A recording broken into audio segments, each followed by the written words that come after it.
12 तारीख का फिर ऐलान किया है कि हम 12 तारीख को फिर आ रहे हैं। तो अब जिस तरह से पहले हम प्रशासन से आग्रह करेंगे कि रोज ये ऐलान हो रहे हैं, और पहले भी लोगों ने ऐलान किया था, प्रशासन को जानकारी थी, अब नए ऐलान हो रहे हैं। प्रशासन से कहेंगे कि इसका समुचित व्यवस्था करें, और प्रशासन की अगर कहीं मजबूरी है तो हमें छूट दे दे, हम अपने आप निपट लेंगे। अपने बयान पे कैसे स्टैंड करते हैं? मैंने जो कह दिया, कोई नई बात मुझे नहीं जो बयान है उसका कोई ऐतिहासिक तत्व है? क्योंकि वो सब कह रहे हैं कि ऐसा कुछ था ही नहीं कि राणा सांगा ने बुलाया था बाबर को। वो तो ऐसा है, तमाम दस्तावेज हैं इस सिलसिले में।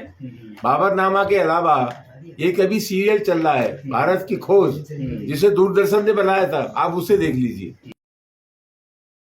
एक तरफ आप ये कह रहे हैं, और जिसका मैं सम्मान करता हूं, कि जो डिलीट हो गया, कार्रवाई का हिस्सा नहीं रहा, वो दोहराया नहीं जाना चाहिए। आज क्या हो रहा है, उसी को तो दोहराया जा रहा है।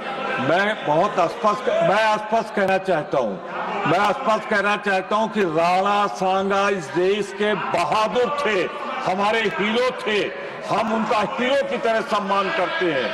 और वहीं पे आप फिर दोहरा दूं मैं आपको, राणा सांगा या किसी भी जाति धर्म का हीरो है, वो देश के हीरो है। अब राणा सांगा की तारीफ न करने दे तो वो क्या है, आप इसी से अंदाजा लगाइए। मैं राणा सांगा के वीरता को प्रणाम करता हूं। राणा सांगा इस देश के नेशनल हीरो थे, पर वहीं समर्थन करता हूं कि आप किसी हरिजन का घर, दलित का घर आप जला नहीं सकते। इस देश में जो भी पैट्रियट्स हैं, देश के लिए लड़े हैं, उनका मैं सम्मान करता हूं।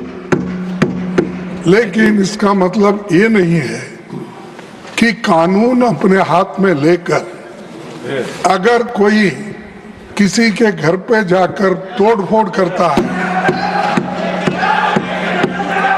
ये और तोड़फोड़ करता है, अगर उसकी संपत्ति को तोड़ता है, ये कभी हम नहीं मानेंगे। इसको मैं खंडन करता हूं। इस चीज को आपके बात से सहमत है, लेकिन इन्होंने वो मुद्दा उठाकर एक जान मारने की कोशिश करते हैं, उसके घर पे जाते हैं और उसकी गाड़ी तोड़ते हैं, घर तोड़ते हैं। ये अपमानजनक जो दलितों के खिलाफ हो रहा, ये कभी नहीं सहन करेंगे। मैं नहीं मानता हूं कि ये मुद्दा सिर्फ हमारे रामजीलाल सुमन जी का अकेला का है। वो बहुत सीनियर एमपी है, हम लोग लोकसभा में भी साथ रहे हैं, कई साल पहले भी यहाँ आए हैं। इसको मैं इज्जत देता हूँ व्यक्तिगत तौर पर, एक साथी के तौर पर। लेकिन जो राणा सांगा को लेकर के जो वक्तव्य दिया, अगर यहाँ से हटा भी दिया, वो बाहर सोशल मीडिया और न्यूज़ में तो वो तो बिल्कुल चल रहा है। और सुन के किसी को कैसे मंजूर होगा जो भाषा और जिस लहजे में माननीय सदस्य जी ने राणा सांगा के बारे में बोला है। इसलिए मैं आपके बात को सहमत करते हुए मेरा तरफ से ये दरखास्त है, हम लोग आपका स्टेटमेंट को, ऑब्जर्वेशन को एंडोर्स करते हुए, विशेष करके जो इंडी गठबंधन है कि नेता कांग्रेस पार्टी को भी मैं अनुरोध करता हूं, आप भी खुले तौर पर ऐसे स्टेटमेंट का खंडन कीजिए। और चेयरमैन साहब ने जो ऑब्जर्वेशन किया है, कोई भी रीजन, कोई भी जाति का नेशनल हीरो को अपमान नहीं करना चाहिए, देश में भी और इस सदन में भी।